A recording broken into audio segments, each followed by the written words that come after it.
Have you ever caught yourself just assuming things about people based on their profile pics? Maybe you see an anime girl and assume that the person is some guy in his late teens. Then you see a different anime girl with a different design and assume that you're looking at a 15-year-old boy's profile. And yet another anime girl evokes the profile of a young woman. Or maybe you see somebody with a picture of a crusty, rough-looking guy from a movie and assume that that person's about to start spouting some really unhinged politics in the memes channel. You can say a lot about who you are and your intentions with just a small little picture next to your name. For instance, here on YouTube, I use this flat image of my pig mask, intended to evoke a sort of unexpectedly thought-provoking vibe that I aim for with a lot of my videos. Meanwhile, on Twitter, where I'm mostly just posting dumb musings from my day-to-day, I use a regular old selfie to signpost the more casual nature of that account. Yet on Insta, I use a pic of me in the pig mask to sort of give the whole account a cutesy vibe. And yet on Discord, where I bear my feelings in the most personal way possible online, I've got a much more vivid, imaginative take on the same pig mask motif.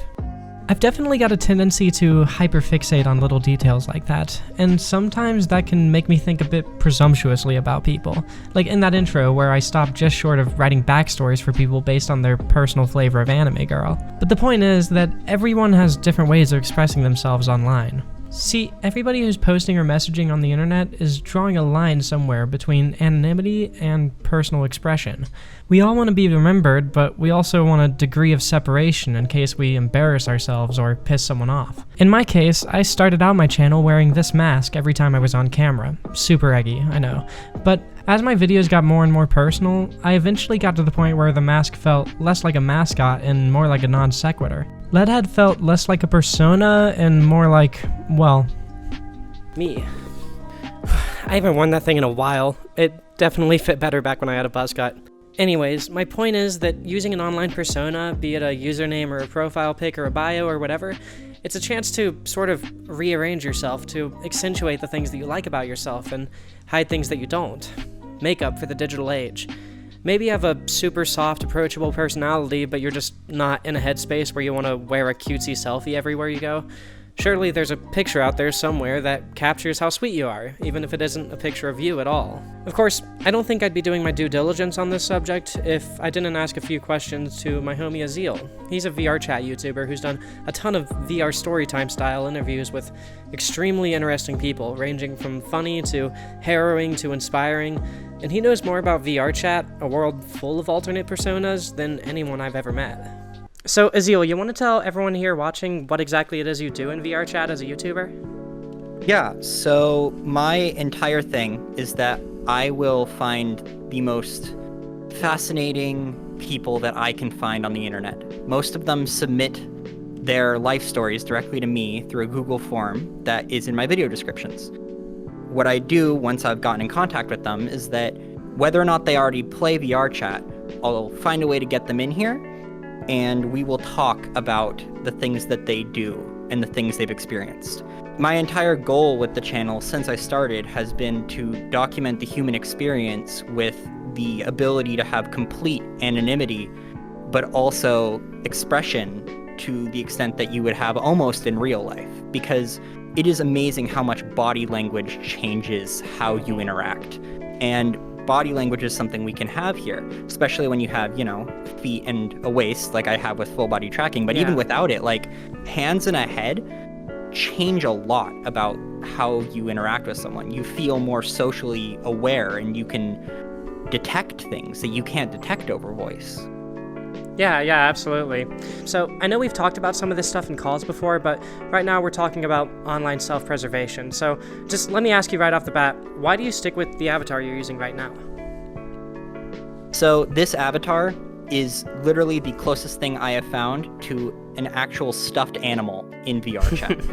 And that's intentional, because when you are interacting with someone and asking about the most important, the most terrifying, the most traumatic things that they've ever experienced, when you're talking to someone about the time that they were sexually assaulted or when they watched their friends die on the battlefield, you need to make sure they do not feel threatened at all. And I can do that with my voice and my personality just fine. But again, VR gives us extra things beyond that, and those things need to be corrected for. So when I'm using this avatar, people feel safe. And that is the most important part of my job. So for you, it's all about just how other people see you and giving off the kind of vibe that you would normally give in real life, but sort of making up for the lack of a real body?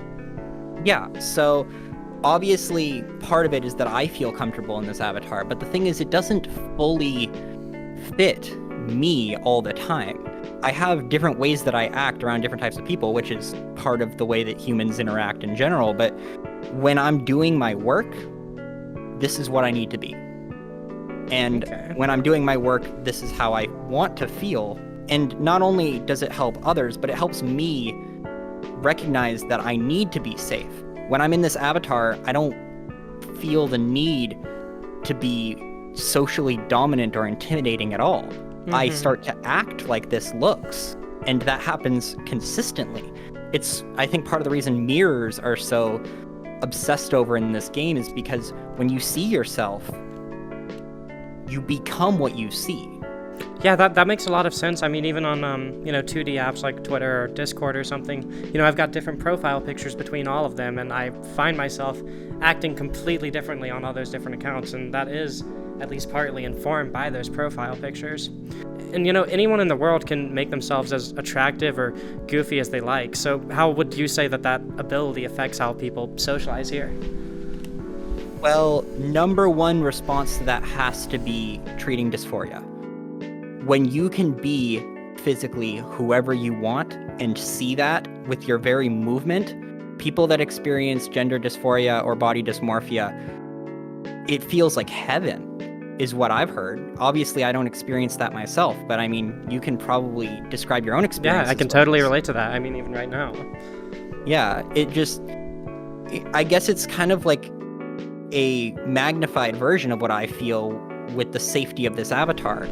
When your looks can be directly redefined to fit who you are, your very identity, it's powerful. Of course, not everyone uses avatars for the sake of feeling safe or identifying with who they are. I know a guy who uses a frog with a pair of sunglasses and a gold chain, and it's his main avatar, and it's all I ever see him in, and he loves it.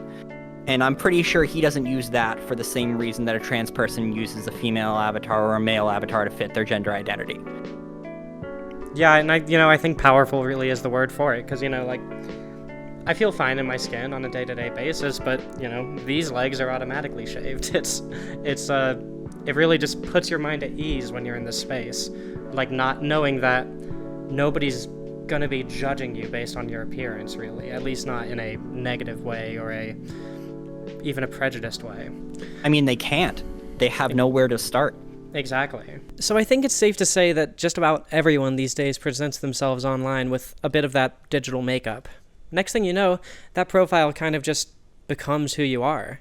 My friend Groovy, well, I know his real name, I've seen his face plenty of times, but to me, he is that red hat. If he were to ever get rid of the hat, I'd feel like someone I've known for years suddenly shaved their head and started wearing totally different clothes. Jarring, to say the least. He'd be the same person, and I'd get used to it quickly, but if he changed his profile picture to, let's say, this, and made his username, I don't know, Joey Schmo 6 Gamers, he'd have a totally different vibe in text conversations from that point on. People might even treat him differently. I remember at one point I was feeling particularly simplistic, and so I set my Steam name to my real name, just Penelope. And next thing I know, people in Splitgate were treating me, well, differently, to say the least. Didn't even have to show cleavage in the profile pic. For all they know, Penelope could be some 60-year-old man, but that's just the power of usernames, profile pics, and the active imaginations of Splitgate players. Penelope's probably some blonde bombshell with D cups and perfect hips, and she most definitely isn't some weirdo video essayist with a weekly rotation of hyperfixations and hair that you could use to clean up spider webs. That's where you get into the dangerous side of this stuff. Obviously, I'm not being dishonest to anyone, I'm Penelope, but let's say that I wasn't. Personally, I've had to warn my community about imposter leadheads running around a time or two, mimicking my Discord profile and getting into all sorts of trouble. By the way, look for the 0451 to know it's really me. We've all heard the crazy catfishing stories that end in thousands of dollars being scammed, or even violence. It'd be so easy to just use a fake name and picture and get some guy to cash app you a few $100s so that you could fly across the country to meet him. It'd also be so easy to take that money and get a PS5 instead. And believe me, that's the least of it. Kids can just lie about their age, or worse yet, adults can lie about their age. I've owned a Discord server for about as long as I've been doing YouTube, and let me tell you, those are legitimate worries that have caused me completely immeasurable stress. It's simply my duty as an adult and as the head of a community to make sure that nothing bad happens in my Discord server, especially when kids are on.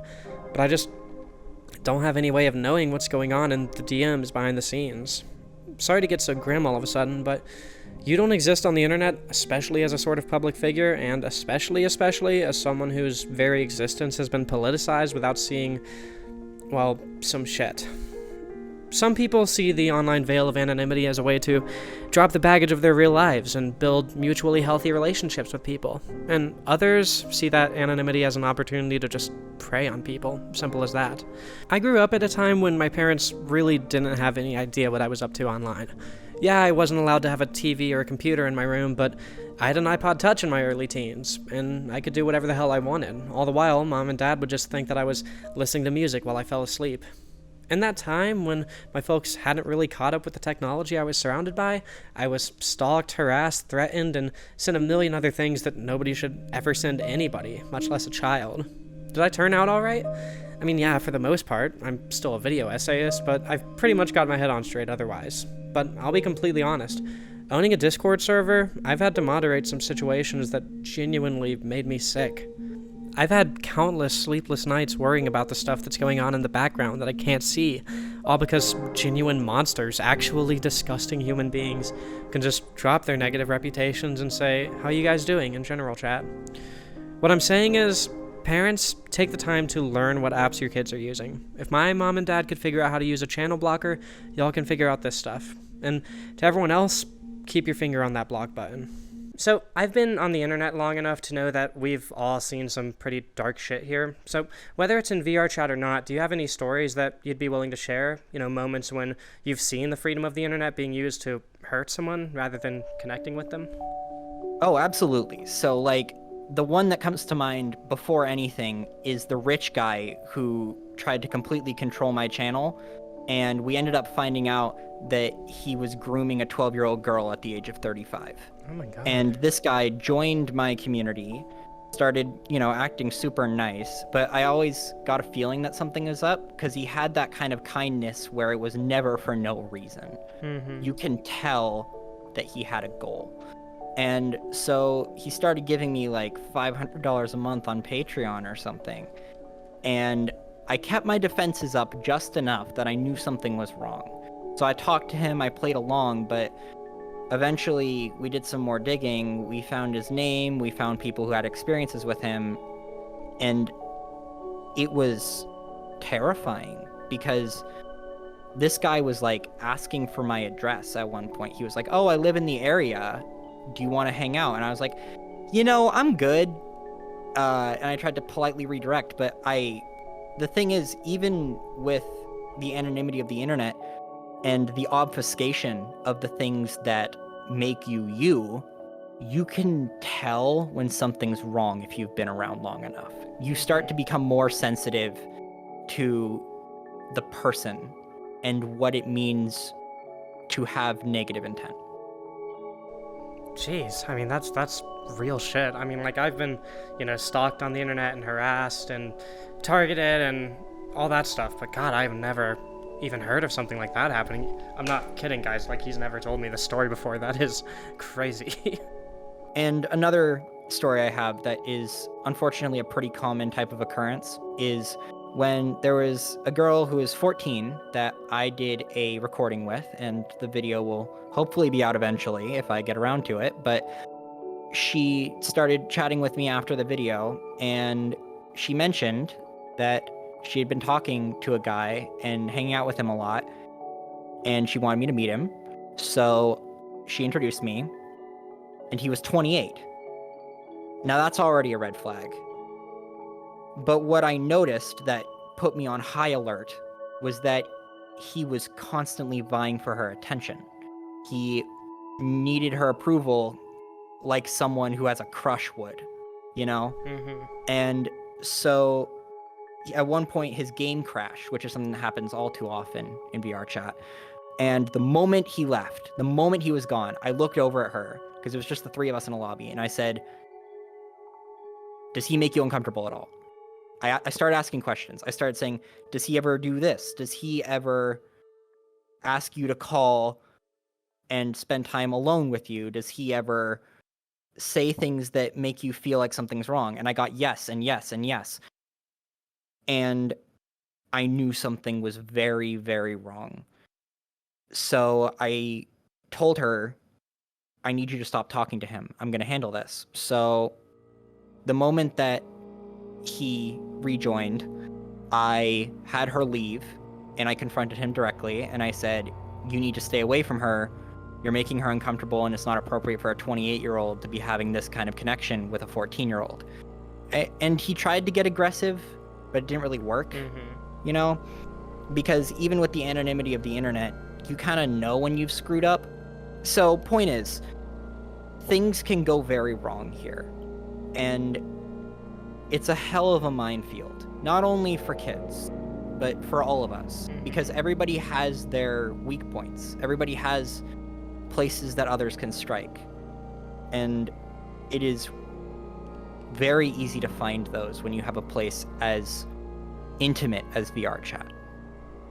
Yeah, absolutely. I mean, I've only been here with you in VR chat a few times, and I've already seen some, like, kind of questionable things, you know, specifically about kids running around all over the place without any parents nearby, and it's a freaky environment, and it really mirrors, you know, what I have with my Discord server, and what I'm sure you do too, where you do kind of end up playing a protector role to a lot of the younger people who are there, where, you know, it's up to you to be the adult in the situation and make sure you moderate everything. But you never know what's going on in the DMs, you know, behind the scenes, and it has driven me absolutely crazy over the years, just worrying that somebody might be getting hurt, you know, when they're supposed to be under my watch. Yeah, because that's what's so scary about it, is once you've put yourself in that protector role, you start to blame yourself when it doesn't work. Yeah, that's exactly right. I don't mean to sound all doom and gloom, though. I genuinely believe that the internet is the most important thing humans have done pretty much ever. Yeah, the internet can bring us a lot of pain and stress on a daily basis, but it's also opened up the world to so many new ideas. Good luck convincing me that the various civil rights movements of the world would be anywhere near as far along as they are right now without the internet. The veil of anonymity can be used by bad actors to hurt people, but it can also protect you while you try to help people or further legitimate, worthwhile causes. Just seeing a simple flag in a profile picture can completely flip someone's life around if they see it at the right time. Hell, my conscientious objector in Team Fortress 2 has probably made someone out there feel a bit less alone. I'm not saying it's anyone's duty to present themselves online in the same ways that I do, nor am I saying I'm a paragon of morality for having a trans flag in my TF2 loadout. It's just a fun little bit of self-expression for me, but this stuff can be important, no matter how small it seems. So, it's no secret that VR chat can be a pretty queer place sometimes. I'd say it's super progressive, at least in its own way. How do you think that might impact somebody who doesn't really feel accepted or even safe where they live in real life?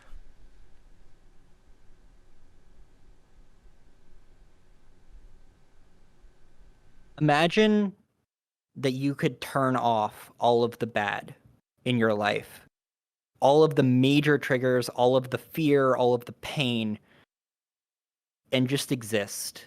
We're still in the terrible toddler stage of the internet. We've got a lot to learn as a species about internet etiquette before a website like Twitter becomes hospitable to anyone but the most jaded.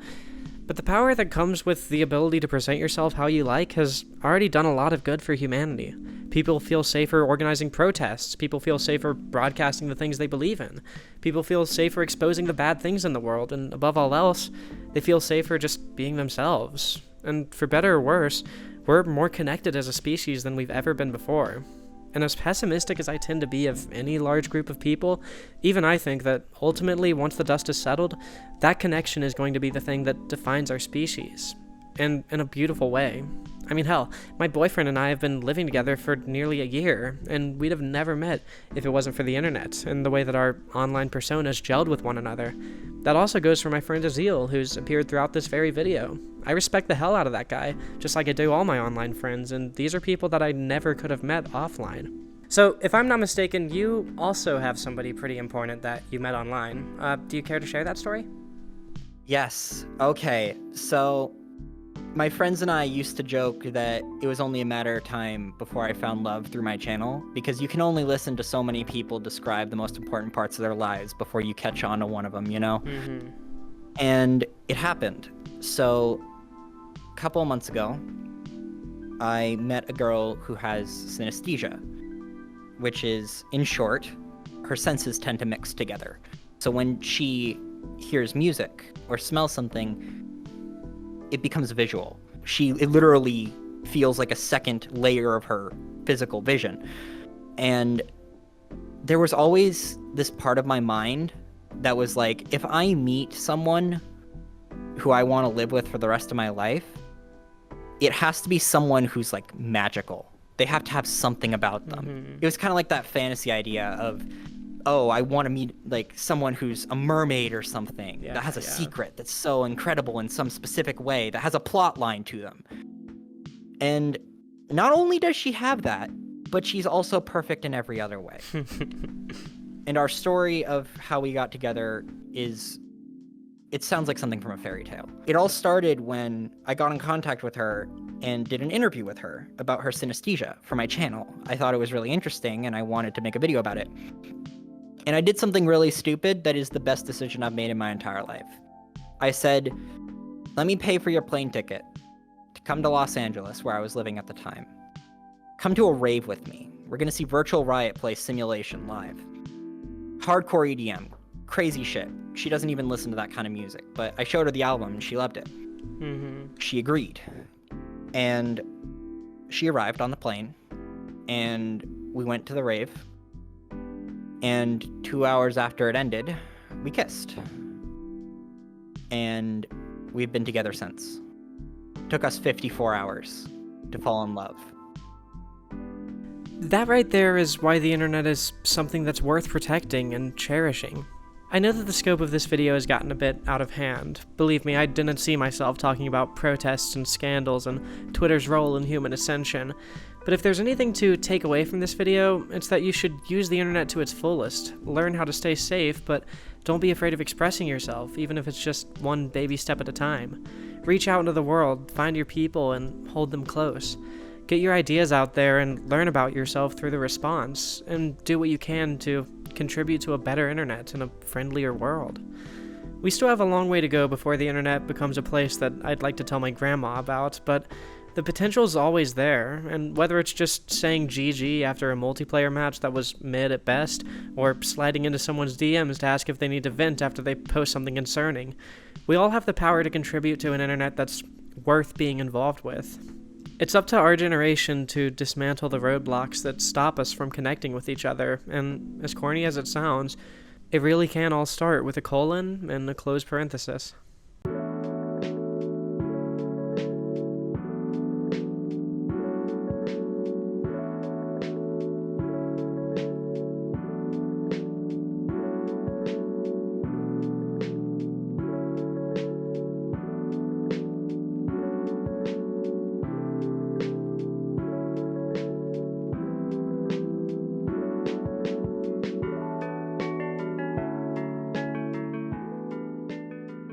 That got preachier than I was expecting. I gotta say, it was fun standing on a little soapbox for once. I feel like the social anxiety and the charm of staying chill and detached in my videos stops me from really saying the shit that matters sometimes. I'd also just like to give a genuine shout out to Azeal. His videos are fantastic and he really is a great guy behind the scenes. Honestly, he's an inspiration to me in a lot of ways. But anyways, the real reason I'm here is to tell you that everyone who supports my Patreon gets to see all my videos a week early, and that we're nearly halfway to that Patreon's goal, at which I'll stop running ads on future uploads. As usual, I'd also like to thank the patrons who are donating $10 or more monthly, such as Ada Avery, Almost Dead Again, Amy Marshall, Anatoly Volnov, Askel, Atheist, Bendeline, Big Time Jim, Bobby Blitz, Broiled Lemming, Beorb, Calliope Ranis, Cass, Charlotte, Chun Gina, Colin Gajic, Darius Fazier, David Perkins, Deadly Marcelin, Demise, Dennis Vashakamer, Dominic Johan, Eduardo Roca, Emma Plays Go, Erica, Even Knight, Fluffy Puppy Casey, Franz Johannes Fuellner, George Rosenbaum, Haunted Mystic, Holly Schmidt, I. Cashern, IJK, Joannis, Jake Everdeen, Gerard Drake, Geoit, Jonas Shee, Jonas, JP, Julian, my Julian, Kay, Caleb, Kenneth Enfinger, Knife, Laffy, Legally Graphic, Lil Bunda, Lilith Vampas Hibiscus, Lily Leons, Liv, Luz M, Madison Crater, Michaela, Megan Walker, Mia Mako, Monkey Monks Monkey Monastery, Mr. Kokoko, Mramra 1999, Neris, Neurofilter, Nicole, Nomad, Of Lucian, Okid, Panda, Poof Donut, Praxabetel, Raxvan, Robert Botang, Rune Fox, CeeLo, Sean Hamilton, Shane O, Shay Theus, Stelly, Swatchbox, Vega Nelson, Verdus de Produgen, Yosh the Boss, Zoe, and Zyra Ripley. I'll see you all soon. Thanks, everyone.